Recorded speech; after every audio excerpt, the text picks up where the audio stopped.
The Zero-Sum Apartment. The boxes smelled like cardboard and new beginnings.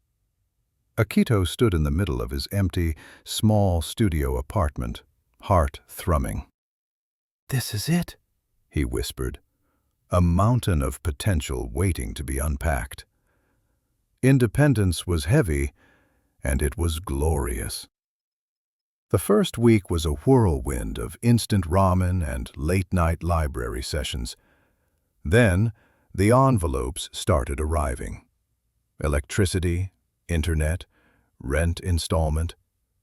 Akito sat at his tiny desk, staring at a growing pile of bills that looked less like paper and more like a hungry, paper-eating monster.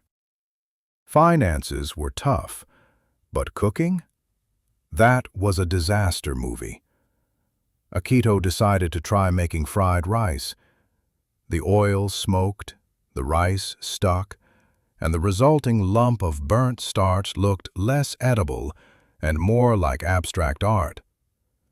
"Maybe takeout is actually cheaper," he sighed, inspecting the damage.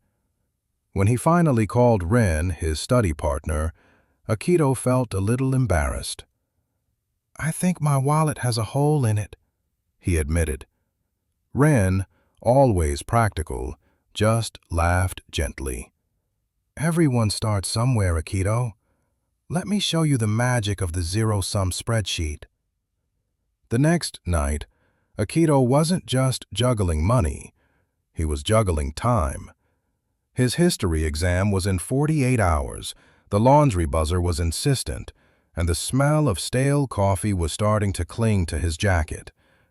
Independence meant there was no one else to sort the socks or read Chapter 12. Following Ren's advice, Akito opened a budgeting app. He color-coded his spending, blue for rent, green for food, a tiny sliver of purple for fun. It wasn't exciting, but watching that purple sliver stay exactly where it belonged felt like winning a minor lottery. Dinner night 2.0. Akito chose simple pasta primavera. No smoke, no lumps, just fresh vegetables tossed lightly. He sat alone, eating slowly. It tasted like competence. It tasted like the kind of dinner he could actually afford and make again next week. The history test results came back 3 days later. A solid B+. Not perfect, but enough to breathe again. Akito leaned back in his chair, feeling the weight of the past week lift. He hadn't just studied, he had cooked, paid bills, and kept the apartment from turning into a swamp. Akito looked around his small, independent world. It was messy sometimes, demanding always, but it was completely his.